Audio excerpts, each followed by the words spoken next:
তীব্ৰবেগী মটৰচাইকেলৰ খুন্দাত নিহত এগৰাকী মহিলা। এক ব্ৰেকিং নিউজ। পশ্চিম কাৰ্বি আংলঙৰ মাইলোত ভয়ংকৰ পথ দুৰ্ঘটনা। তীব্ৰবেগী মটৰচাইকেলৰ খুন্দাত নিহত এগৰাকী মহিলা। ই ৰিক্সাৰ পৰা নামি দোকানলৈ যাওঁতে পাৰ্বতী দেৱী নামৰ মহিলাগৰাকীক খুন্দা মাৰে এখন তীব্ৰবেগী মটৰচাইকেলে।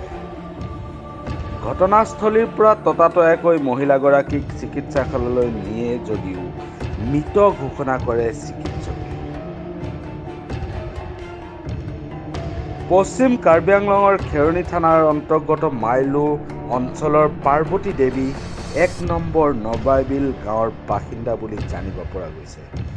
দুৰ্ঘটনাগ্ৰস্ত মটৰচাইকেলখনৰ নম্বৰ হৈছে AS31A1029। ঘটনাৰ সন্দৰ্ভত শুনক প্ৰত্যক্ষদৰ্শীৰ ভাষ্য।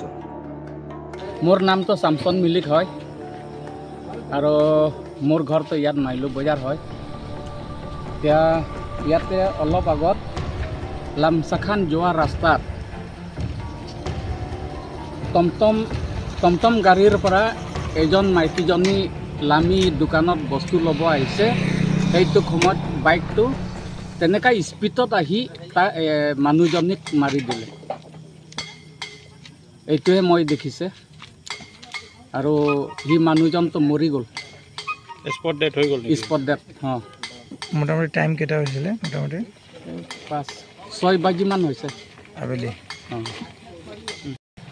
যেতিয়া